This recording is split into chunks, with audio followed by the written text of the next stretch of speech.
Now that we know a little bit about acceleration and how to calculate it, we're going to look at different types of acceleration, different situations where the acceleration might look a little bit different, and also how to represent it. So we're going to start with a data table where we've measured the position at different times for an object. In this case, we're just going to say this is a car that's moving forwards. And then we're also going to do those motion maps that we just had a preview with in our last video. So let's have a quick look at this data and see if we can plot it out on our motion map. Remember, on our motion map, we can show the position of an object every second. And if you don't have every second, you could do different time intervals. It just needs to be a regular time interval. We're going to do every second though. So we'll start at time 0, second 0, and we'll plot our position of our car there. And we just do that with a dot at time 0. And then at time 1, the car is at 0.5 meters.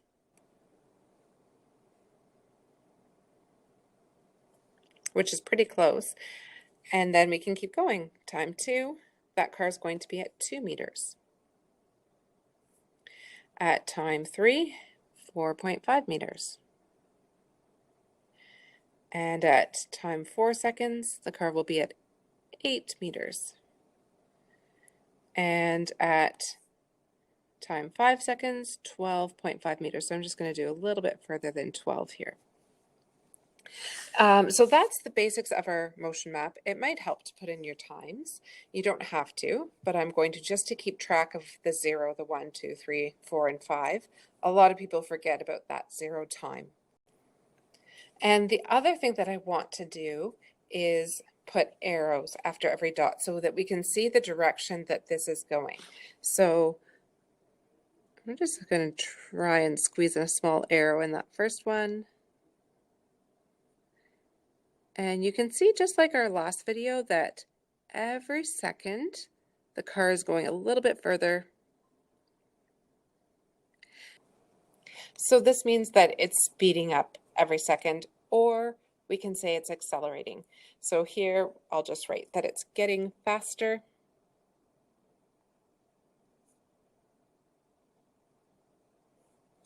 And it's going in the forward direction.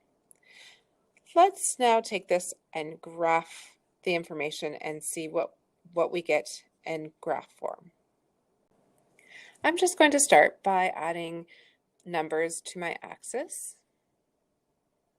And I'm going to use my table to do that. So my time is going to be on the x-axis, and it's going to go from 0 to 5. And my position will be on the y-axis, and it will go up to 12.5, so I'll have to go at least to 12.5. In the past, we've done distance, but we can also graph position where that object is, and it's very similar to a distance time graph, and the slope is still our speed. So it's very comparable. So we can kind of think of this just like our distance time graph that we did in our last video. All right, I've got my graph all set up.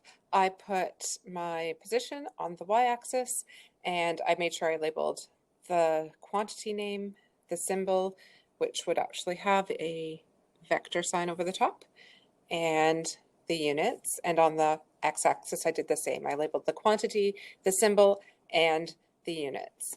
Now I'm ready to plot my points. So what I'm going to do is just look at each point and plot it on the graph. So at time 0, my position should be 0. So I'm going to graph that at 0, 0. Then my next point is at 1 second, and it's at 0.5. So it's right in between 0 and 1. And then my next point is at 2 seconds. My position is at 2. So I'll plot that at 2 and 2.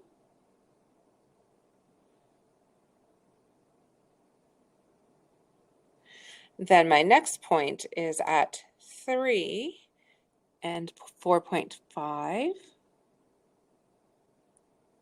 And my next point is at 4 and 8. And my last point is at 5 and 12.5.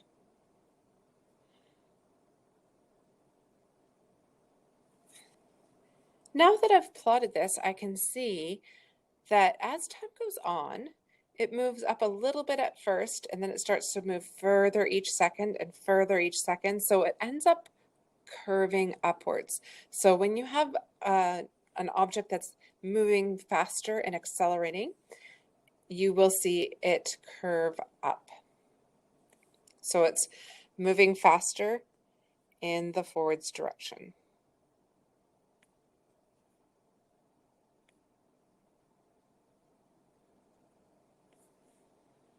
So it's moving forwards and it's getting faster in that forwards direction, or it's accelerating forwards.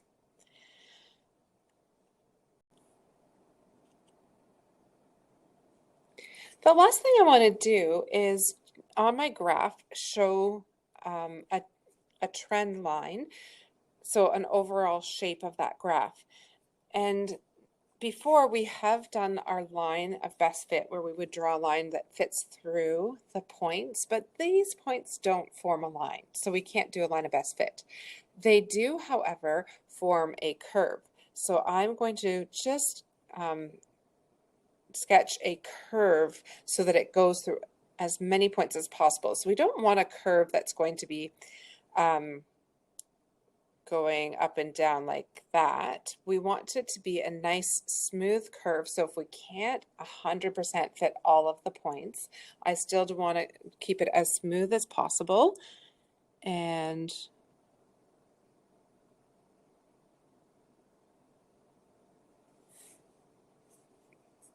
it should look like that. My hand was a little bit unsteady here. That should be smooth, but you do want to just draw the smoothest possible curve. So this is what a graph and a motion map looks like when we have an object that's moving faster and faster each second. So it's going to curve upwards. So moving forwards and accelerating forwards. Let's look at some more examples. In this example, we have a car moving forward again, but it's not going to look quite the same. So let's do our motion map to start. So I'm going to just start my motion map at time 0 at position 0. So I'll do a dot there. And then my second dot is going to be at 4.5 meters. So at time 0, I'm right there at 0. And then at time 1 second, I'm going to be at 4.5. And I can draw my arrows as I go this time to show the direction. And then time 2, it's going to be at 8 meters.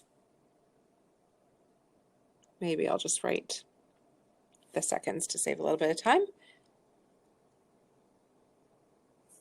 And at time 3, it's going to be at 10.5 meters.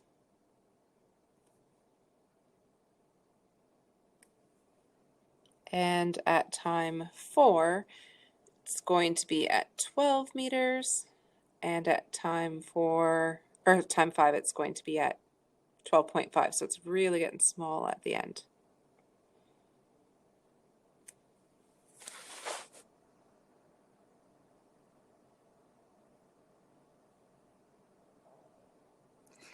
And that is my motion map. Let me see if I can make those dots a little bit more clear. So what does this motion map tell us?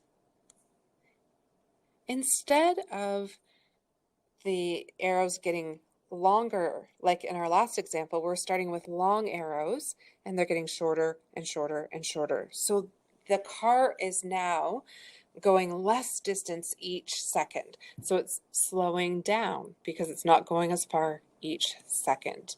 So this is moving forward and slowing down.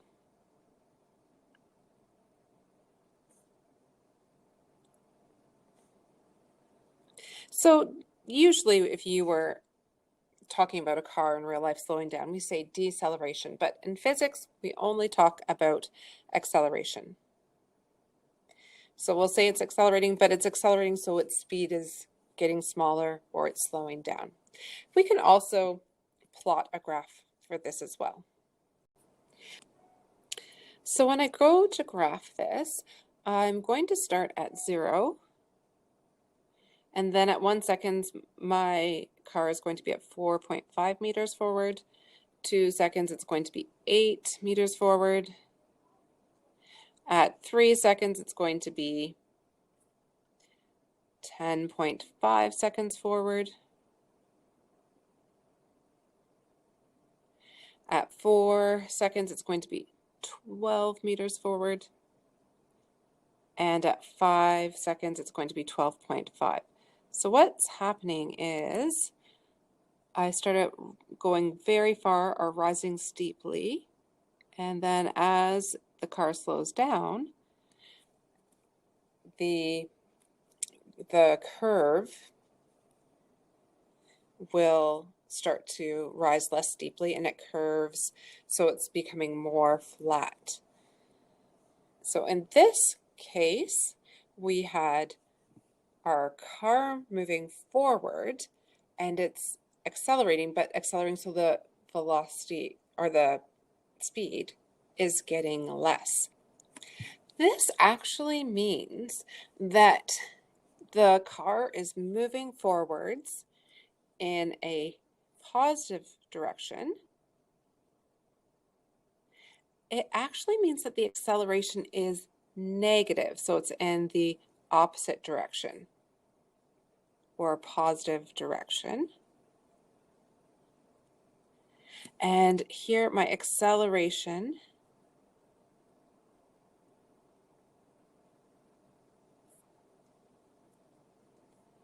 it will be negative or minus or backwards. So this is a minus sign.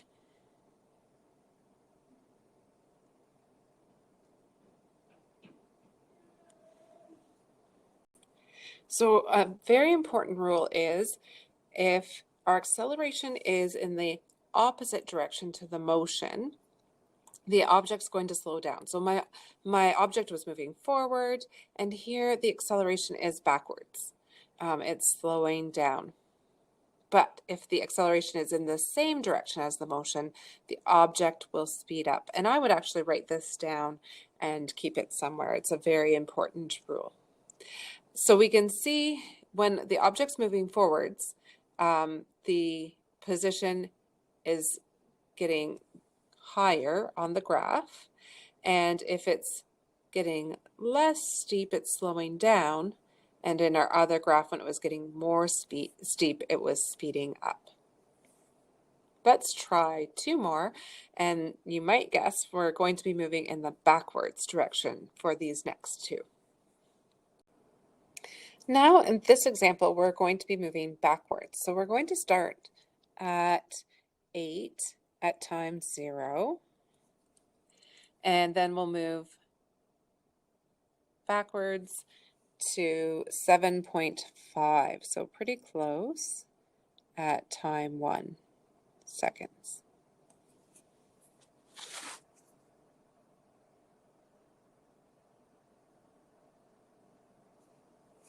And then we're going to, at time 2 seconds, we'll be at 6 meters. And then at time 3, we'll be at 3.5.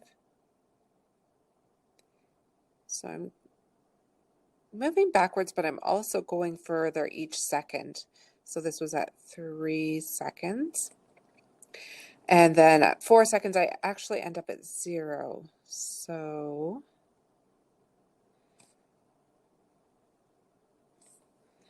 I'm going backwards, or the car is going backwards. And I'm just going to do a little short form for backwards, BKWB, because I started out at 8, and then I'm going towards the reference point or the 0. And I'm actually getting faster. So by our rule, I'm I'm speeding up in the backwards direction. By our rule, my motion is, if I'm speeding up, my motion is in the same direction. So motion is backwards and acceleration is backwards as well.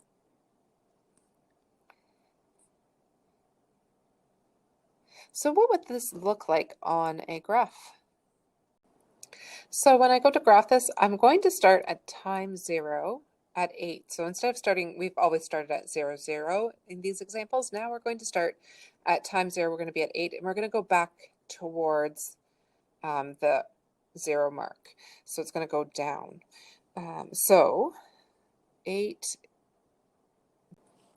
at 0, and then at 1, it's going to be at 7.5, so actually quite close to that 8.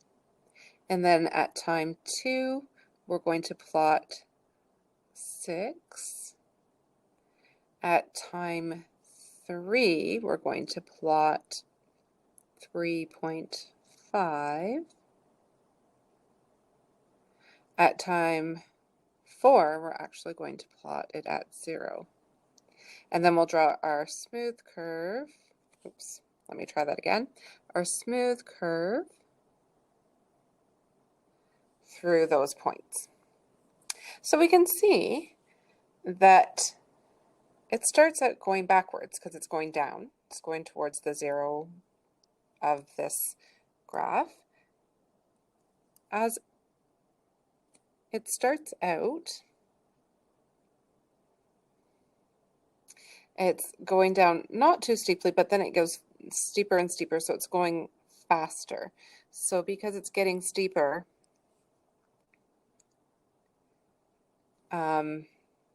in the backwards direction, then it's getting faster.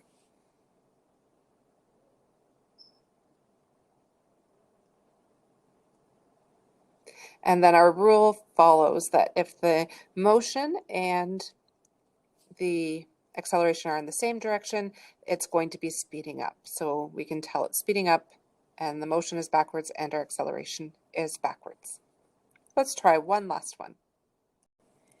So in this case, we have a car moving backwards again, and we're going to draw the motion map. We're going to start it with 8 as our position at time 0 again. So I'll just draw a dot there. And then our second position is 4.5, and I'll draw an arrow to show that it's going from 8 to 4.5, so we know it's moving backwards. At time equals 2 seconds, we're at position 2, and then at time equals 3 seconds, we will be at position 0.5, and I'll draw an arrow from 2 to 3. And then my last position is 0, and I'll just draw a short little arrow there. So what's happening in this situation? We start out going a long distance each second, and then it gradually gets less and less. So we're covering less distance each second, so it's going fast, then slower, then slower, then slower. So in this case, it's moving backwards and getting slower.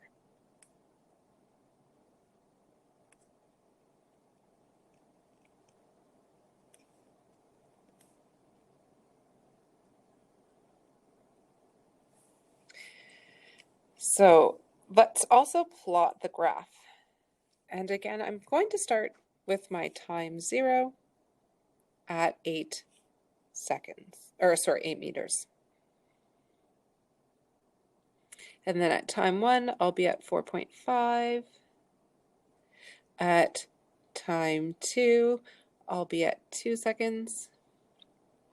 At time 3, I'm going to be at 0.5 seconds, and at time 4, I will be at 0. And then we'll draw a nice smooth curve. Let me try that one more time. Sometimes the curves are tricky to draw. Sometimes very tricky. I'm just going to change my angle and go backwards because I actually...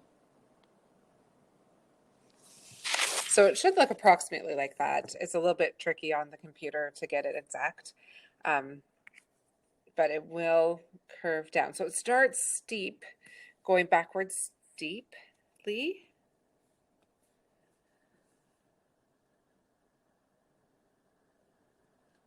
And then it starts to go more and more shallow as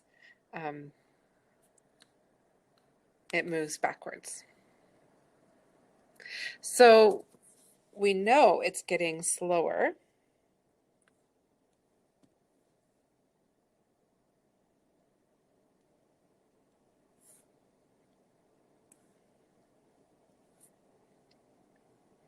So we know that if it's moving backwards, by our rule, if it's slowing down, the acceleration is in the opposite direction.